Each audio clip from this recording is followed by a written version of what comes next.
পররাষ্ট্র মন্ত্রণালয়ে বিভিন্ন দেশের কূটনীতিকরা আজ পররাষ্ট্রমন্ত্রীর সাথে সৌজন্য সাক্ষাৎ করবেন। এ বিষয়ে আরও তথ্য জানাতে এই মুহূর্তে পররাষ্ট্র মন্ত্রণালয়ে যাব। সেখানে আছেন সহকর্মী নাঈম আবির। আবির, পররাষ্ট্র মন্ত্রণালয়ে তো খলিলুর রহমান আসার পর থেকে বেশ ব্যস্ত সময় পার করছেন।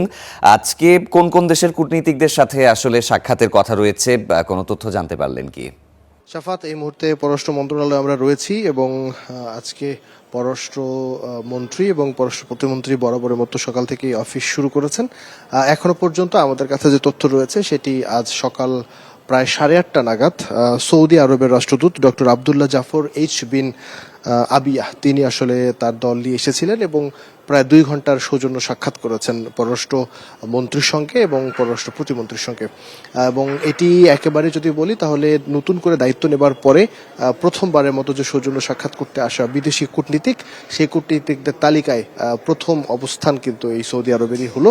এবং আজ থেকেই মূলত এই কূটনীতিকরা আসা শুরু করবেন এবং নিশ্চয়ই জানেন যে এটি শিষ্টাচার হিসাবে নতুন পররাষ্ট্রমন্ত্রী বা প্রতিমন্ত্রী যখন দায়িত্ব নেয় তখন ঢাকাস্থ যে কূটনীতিক রয়েছে বিভিন্ন দেশে তারা কিন্তু সৌজন্য সাক্ষাৎ করবার জন্য আসেন এবং সেই ধারাবাহিকতাটা আজ থেকে শুরু হলো এবং প্রথমবার বৈঠক করেছেন এবং একই সাথে সৌজন্য সাক্ষাৎ করেছেন সৌদি আরবের রাষ্ট্রদূত। জানিয়ে রাখি যে এবং সেখানে দু দেশের মধ্যকার যে সম্পর্ক, সৌদি আরবের সাথে বাংলাদেশের সম্পর্ক, এবং বিশেষ করে সব থেকে যেটি গুরুত্বপূর্ণ বিষয় সেটি হলো সৌদি আরব কিন্তু বাংলাদেশের জন্য একটি বড় একেবারে যদি বলি প্রবাসীদের জন্য সব থেকে বড় বাজার সৌদি আরব। বাংলাদেশ থেকে যারা বিভিন্ন দেশে কর্মী যায় তাদের মধ্যে সেই ভিসা প্রক্রিয়া সহজ থেকে শুরু করে এই জনবল পাঠানোর ক্ষেত্রে বিষয়টি এই আলোচনায় গুরুত্ব পেয়েছে।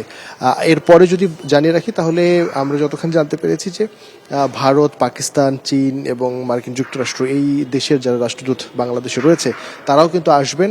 তবে সময়ের ব্যাপারে কিছু আমরা এখনো পর্যন্ত সময় জানতে পারিনি, তবে আমরা অপেক্ষা করছি পরবর্তীতে কোন রাষ্ট্রদূত আসেন এবং তার সঙ্গে কী ধরনের আলাপ হয় পররাষ্ট্র মন্ত্রী এবং পররাষ্ট্র প্রতিমন্ত্রীর। এবং একই সাথে আমরা সেই কূটনীতিকদের সাথে কথা বলবারও চেষ্টা করব বৈঠকে কোন বিষয়গুলো নিয়ে আলোচনা হলো এবং সেটি নিশ্চয়ই আপনার মাধ্যমে আমাদের দর্শক যারা দেখছেন তাদেরকে আমরা জানাতে পারবো।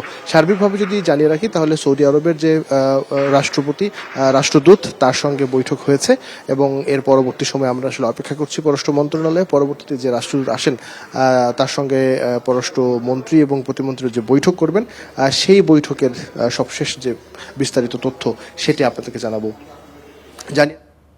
নিশ্চয়ই আবির, আপনার মাধ্যমে আমরা সেই তথ্যগুলো জানবো।